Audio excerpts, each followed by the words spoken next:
You're listening to the podcast of ASN Kidney News, the news magazine of the nephrology community. ASN Kidney News is a publication of the American Society of Nephrology, the world's largest professional society devoted to leading the fight against kidney disease. In this podcast, William M. Bennett, MD, Editor-in-Chief of the Clinical Journal of the American Society of Nephrology, the resource for breaking clinical nephrology studies, also known as CJSON, speaks with Richard J. Glassock, MD, on the topic of estimated glomerular filtration rate, also known as eGFR. This laboratory value is now reported by all laboratories every time a serum creatinine is ordered. It is my great pleasure to introduce today's discussant, Dr. Richard Glassock from Los Angeles, California, and the David Geffen School of Medicine at UCLA. Dr. Glassock is well known to all nephrologists because of his extensive career. He has been the past president of the American Society of Nephrology, been president of the National Kidney Foundation, and he was the first editor of the Nephrology Self-Assessment Program, which has been such a success as published by the American Society of Nephrology. So welcome, Dick, and we're glad to have you today. Thanks, Bill, for that very nice introduction. I'm looking forward to our discussion. Okay, the first question I'd like to ask you, Dick, is does the estimated GFR measurement based on the MDRD equation, as now practiced widely around the United States, achieve its goal of increasing awareness of chronic kidney disease, and is that a good thing? Well, Bill, I think this is a very important question to ask, and I would answer it initially in the affirmative, that the introduction of the concepts of estimating GFR by equations such as the modification in diet and renal disease and its linkage to the KDOQI-CKD classification schema, both of which occurred, as you know, between 1999 and 2002, has resulted in a rather dramatic increase in the awareness of chronic kidney disease, both in the general public and, equally importantly, in the general internists and family physicians. And if you look over medical journals and PubMed, as I have, this concept of eGFR and the associated events of classifying CKD have really had a huge impact on increasing basic and clinical research in this area. I think another phenomenon has contributed to this, and that is the fact that many hospitals and clinical laboratories now routinely report values for estimated GFR using the MDRD formula every time a serum creatinine is measured. Certainly this has brought to the attention of many physicians the concept of estimating GFR and its relationship to CKD. Now, I wish I could say that this increased awareness has all been good.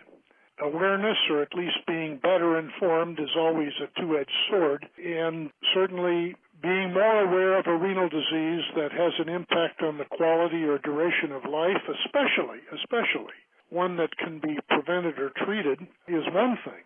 On the other hand, increasing awareness of what I've called a pseudo-disease, that is, something created by an arbitrary definition and completely dependent on a single biochemical test of rather dubious precision, is quite another thing entirely. And I'm not quite sure that the introduction of the eGFR concept and its wide application, as you've already pointed out, particularly concerning the diagnosis of possible CKD, has turned out to be cost beneficial.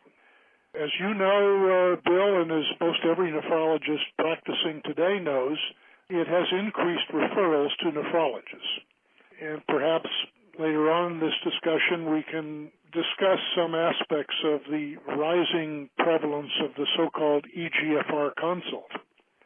Unfortunately, the use of eGFR as an estimate of, or as a way to diagnose chronic kidney disease, due to its numerous false positives, has generated a lot of unnecessary investigations and office visits, and I think equally importantly has raised the fear level in those unfortunate individuals who happen to have a false positive eGFR test. So On the latter point of your question, my personal view is that the energy spent in promoting this concept of eGFR might have been more productively used in increasing the awareness of other factors which clearly have importance in health, and that one, for example, might be elevated blood pressure and its treatment. Thank you, Dick. That's a very comprehensive answer. Could I ask you a little corollary? Assuming that it is a good thing to know what your GFR or estimated GFR is, what amount of false positives do you think are caused by variability in the determination of the creatinine from laboratory to laboratory? And if we're going to do this type of screening, should that be standardized? Well, unquestionably in the past there's been a lot of variation from lab to lab due to the lack of a universal standard for creatinine based on mass spectrometry, a so-called gold standard. This is, I think, on the way to being corrected because there is a nationwide and even an international effort to be sure that all clinical laboratories throughout the world that report serum creatinine reference it to a single mass-based standard. That is not the case currently. Right. And because of this variation in serum creatinine and the lack of standardization, the application of a formula like the MDRD, which was derived from a single laboratory, can generate its own variation in the result. Of course, there's also a problem of the precision of the equation itself in that there is a fairly wide standard deviation about the mean when you calculate estimated GFR from a single serum creatinine measurement. My next question is, can any creatinine-based formula replace an actual GFR measurement for the assessment of renal function? And if not, how should we use actual GFR measurements in clinical practice? Well, another great question, Bill. And the answers to it really depend to a very large extent on how one plans to use the result. And as I've recently written in an editorial for Kidney International, published this last March, there are at least 8 separate enumerated purposes for estimating GFR. Now, if you attempt to estimate true GFR, let's say an inulin clearance is a gold standard for the true GFR, using any of the currently available creatinine-based methods, you will get an inherently imprecise result. That also has a variable degree of bias. That means it can either overestimate or underestimate true GFR depending on the circumstances.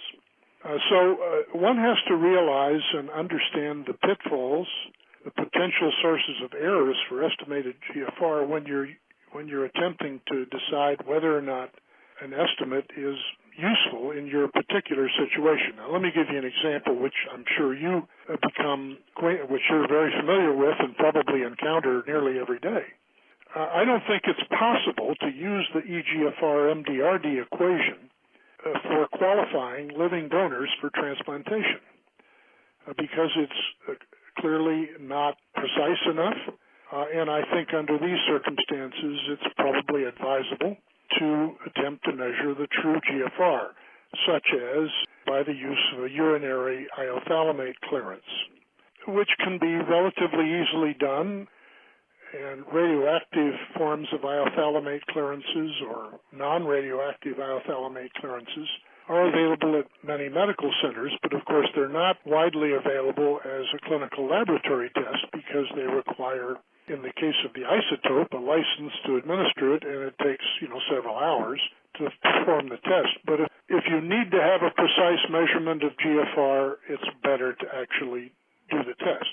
Now, on the other hand, estimation of GFR, for example, with the MDRD calculation, may be a very satisfactory way of assessing the severity of established chronic kidney disease.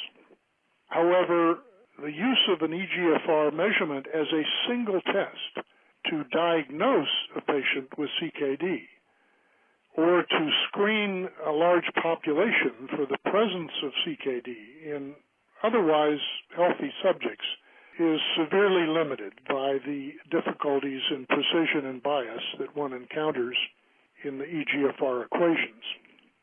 A problem area that has not really been solved, in my opinion, is whether the eGFR has value in calculating drug dosages to avoid, for example, unwanted side effects or to optimize efficacy. In principle, it would seem to be better than a serum creatinine measurement, but unfortunately, there have been no prospective randomized studies to unequivocally prove that utilization of eGFR is any better, equivalent, or worse than using a serum creatinine measurement in drug dosing. We know, I think, and there have been numerous studies of this, that the eGFR values that are derived from almost any of the current equations, when directly compared to a measured GFR, such as an inulin or an iothalamate clearance, has inherent imprecision. In fact, I think in the studies of Froissart, which was, I think, one of the earliest comparison studies from France, an eGFR calculated by the MDRD method of 60 mLs per minute per 1.73 meters squared, which is the way most values are standardized, could translate to a measured GFR, that is an inulin clearance or an iothalamate clearance, of between 35 and 90 mLs per minute per 1.73 meters squared for the 95% confidence limits. So I think whether eGFR calculations are useful depends on to what use they're going to be put to. Transplantation qualification, I think they don't have much value. One should measure the true GFR as best one can approach it, whereas in other circumstances they might be perfectly useful. Speaking of classifications of CKD, because that is currently the vogue in terms of quantitating how bad CKD is if you have CKD, is any classification valid that does not include other things that a nephrologist might ascertain, such as proteinuria or abnormalities such as hematuria? Can you classify kidney disease ignoring those urinary abnormalities in the sediment?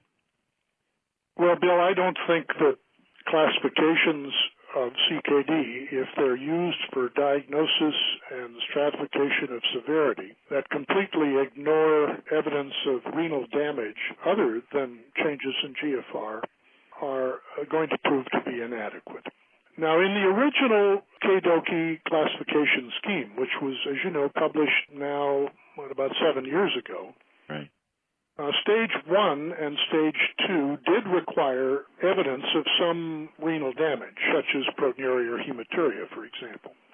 And I think today there's very broad agreement that any individual who has persistent eGFR values of less than 30 mLs per minute per 1.73 meters squared, that is stages 4 and 5 of the KDOQI 2002 schema, is extremely likely to have CKD even if they have no evidence of proteinuria or hematuria. So the real issue that you raise relates specifically and puts on center stage 3 CKD, which of course is diagnosed only by the presence of an eGFR value between 30 and 59 mLs per minute, and does not require any confirmatory evidence of renal damage. Now, this happens also to be the commonest form of CKD, accounting for, in population studies, about 60 to 70% of all cases. So it's a very important component of the universe of CKD. Now, when you look at the data, proteinuria is commonly absent in stage 3 CKD. And when you look at the patients who have stage 3 CKD who don't have proteinuria, they very infrequently progress to end-stage disease or have any cardiovascular complications. Because of this, I think, some people have introduced revisions to the KDOQI schema, particularly for stage 3, and as you know, many others are currently under consideration. Let me just give you one example, Bill. Not applicable to the United States because it was originated in the United Kingdom, under the aegis of the National Institute Centers for Excellence, called NICE. And this system, which is in, I think, general use in the UK now, divides stage 3 into 4 subparts. Stage 3A, which is an eGFR between 45 and 59 mLs per minute per 1.73, and stage 3B, 30 to 44 milliliters per minute per 1.73 meters squared, and then adds a suffix, either P positive or P negative, delineating the presence or absence of proteinuria. So you can have stage 3A P negative, stage 3A P positive, and so forth. This NICE schema has shown that patients with stage 3A who are P negative, that is the upper strata of eGFR without proteinuria, probably have no increased risk of end-stage renal failure or CVD, and they're commonly elderly women. These patients, although they may be diagnosed as having CKD, for all intents and purposes have nothing that's going to influence their life expectancy or their morbidity. In my way of thinking, it's hard to call them diseased. Some have suggested that you can overcome these difficulties by including age and gender-adjusted percentiles of GFR to account for the effects of normal aging. And in some countries, it's been necessary to make further adjustments for ethnicity. For example, the USA determined CKD MDRD eGFR formula, if you will, cannot be successfully exported to Japan or China without some additional modifications in the variables used to calculate eGFR. That's quite interesting and sort of brings us back to the reality of lots of nephrologists are getting asked to see patients because a primary care physician gets a notation on his laboratory slips of routine chemistries that the eGFR suggests that there is stage 3 chronic kidney disease. If you were sitting in your office as a consultant, Dick, how would you approach a patient with an eGFR consult who's sent to you just because this laboratory abnormality is abnormal? Yeah, a crucial question of rapidly growing importance. And this phenomenon of the eGFR consult, which I alluded to briefly earlier, I think is being driven to a very large extent by the practice of routinely reporting a value for eGFR every time a serum creatinine is measured in the clinical laboratory, which is has the force of law behind it in 4 states in the United States and in the entire United Kingdom. This practice of routine or mandatory reporting of eGFR has been decried by many, including myself, as completely inappropriate, wasteful of resources, and possibly dangerous. And it's giving rise to this phenomenon, the eGFR consult. Unfortunately, these eGFR values that are being reported are not accompanied by standard deviations of the error, standard deviations of the mean value, and they're not accompanied by normal age and gender adjusted values for reference. And since Kadoki in 2002 arbitrarily defined CKD as an eGFR of less than 60 mLs per minute per 1.73 meters squared, as we've just discussed, even in the absence of any signs of renal damage, this eGFR consult, as you've called it, is often generated when a report of the eGFR less than 60 mLs per minute per 1.73 appears in a laboratory report, even when the serum creatinine was measured not on the basis of a suspicion of renal disease, but just a part of a routine biochemical testing of an apparently healthy patient.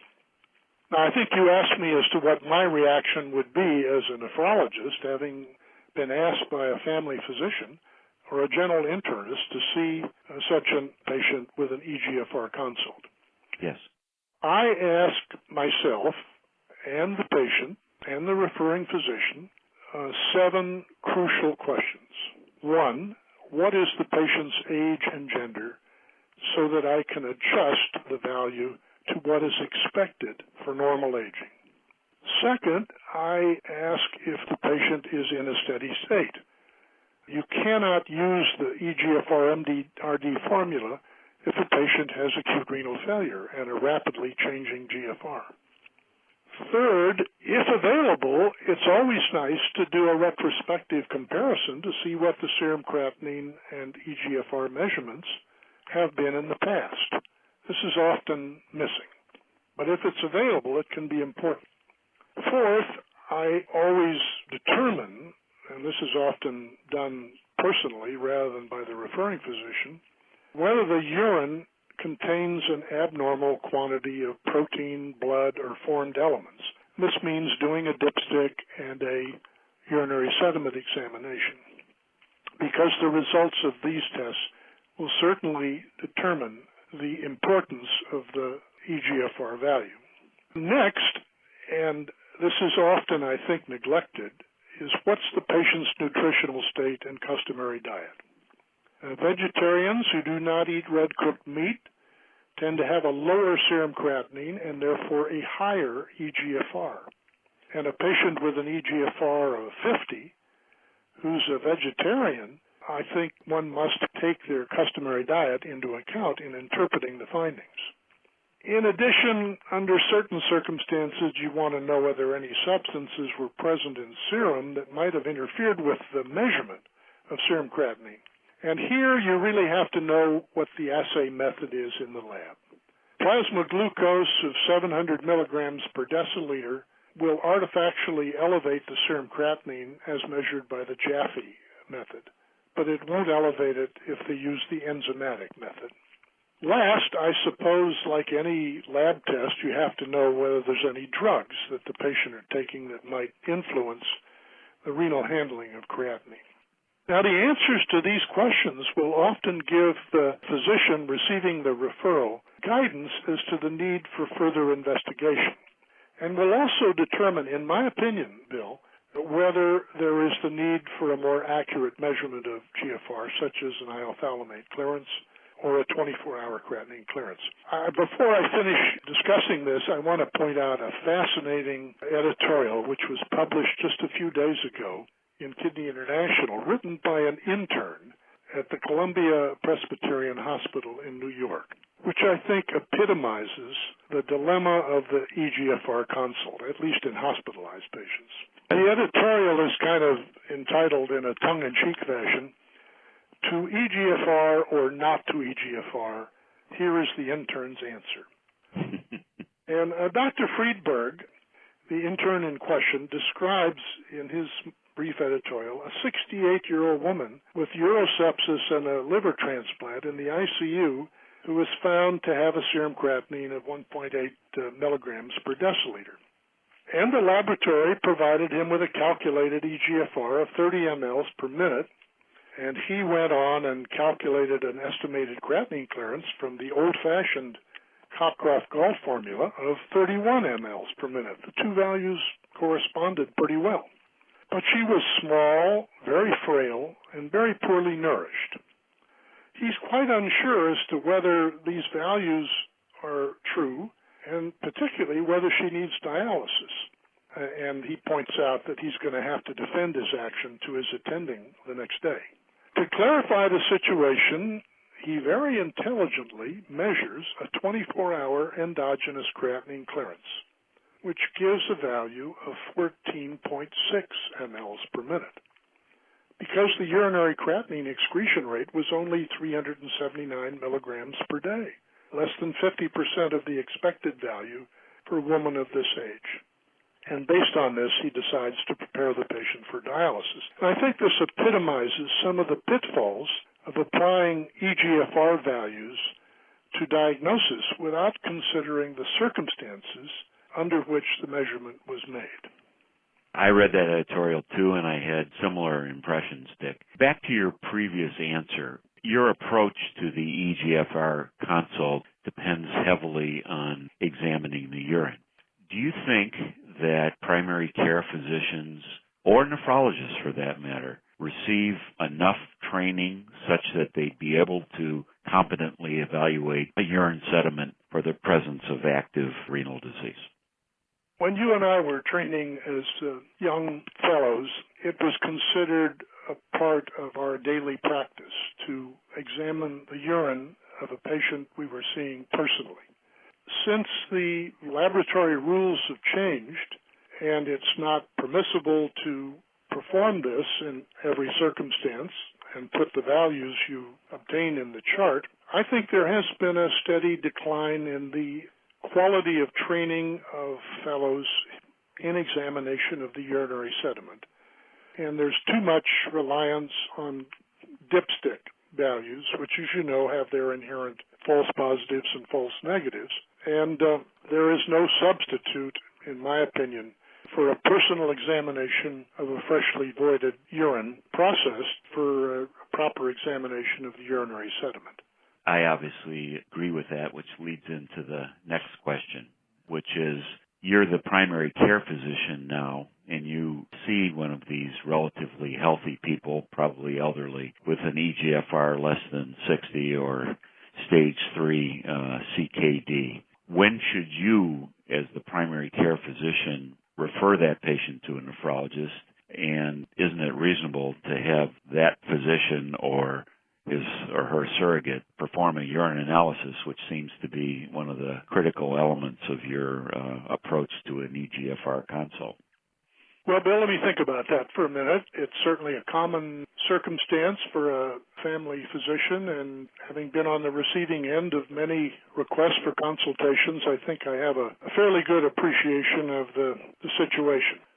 In my opinion, if a patient is under the age of 65 and has an eGFR of, say, between 30 and 59 mLs per minute by the MDRD method, which would be stage 3 CKD according to KDOQI, I would refer the patient to a nephrologist if the urinalysis showed 1+ or greater proteinuria, or if the urine sediment showed hematuria, leukocyturia, or abnormal CAS. So I think in this case the urine analysis becomes a crucial bit of information. Now, in the absence of looking at a urine in such a patient, if either diabetes or hypertension is present, that would be, say, a blood pressure over 140, I think a referral is appropriate. One might add to that, I guess, if the patient has a family history of renal disease, because, of course, certain forms of cystic kidney disease, the urine sediment may be rather bland, the eGFR slightly reduced, and that sort of patient might easily be missed, unless the family practitioner is in the practice of routinely doing an ultrasound in every patient who has an eGFR less than 60. Now, if the eGFR value is between 30 and 44 mLs per minute, that would be sort of the nice stage 3B, I would refer the patient to a nephrologist at any age, because the likelihood is they have some form of CKD, and they need to be evaluated for proper management to prevent complications and to see whether or not their further progression can be retarded. Now, some family physicians may prefer to observe patients for a while to see whether or not there's a change over time, and I suppose one can use the MDRD eGFR formula for following such patients if you recognize that there's a lot of variability in the assay and the resulting values obtained by the formula. But if over time eGFR is declining at a rate in excess of that which would be predicted from age alone, which is, values probably in excess of 1 ml per minute per year or 10 mLs per decade, a referral to a nephrologist is probably appropriate regardless of the age. Now, Bill, I can't resist the temptation to stress the fact that an eGFR of over 60 mLs per minute, the values that are reported in the clinical laboratory reports, that's not necessarily a sign of good renal health. And I think it's very incorrect to assume that if your eGFR is over 60 mLs per minute, you're home free. Because if you've got an eGFR of 75 mLs per minute, per 1.73, for example, and you're 40 years old, you have an abnormal eGFR, and that deserves to be evaluated. especially, of course, if the urinalysis is abnormal. So don't assume, or family practitioners and general internists should not be lulled into a sense of complacency if the eGFR is over 60, particularly if the patient is relatively young. The eGFR has done a lot of things. It, as you pointed out, has increased our awareness that there's a population of people out there that probably have unsuspected, more silent chronic kidney disease, but as you've also pointed out, it's had many unintended consequences which need to be taken into consideration. Any other final thoughts you'd like to leave the audience with? Well, I think the audience should stay tuned because the entire eGFR CKD classification schema and constructs are going to be discussed at an international meeting to be held in London in October of 2009 with a publication of revisions, if they are recommended, sometime in 2010. So we may be on the cusp of some changes in the approach to the use of eGFR and its application to diagnosis and classification of CKD. Stay tuned. I'd like to thank Dr. Glassock for a very lucid discussion of the issues, and we thank him for joining us today on this ASN Kidney News podcast. ASN Kidney News is available for free in North America and is a publication of the American Society of Nephrology, the largest professional society devoted to leading the fight against kidney disease. ASN and its 11,000 members promote expert patient care and advanced medical education and research. To subscribe to Kidney News or learn more about the society, visit ASN online at asn-online.org. Thank you for listening to this podcast of the American Society of Nephrology.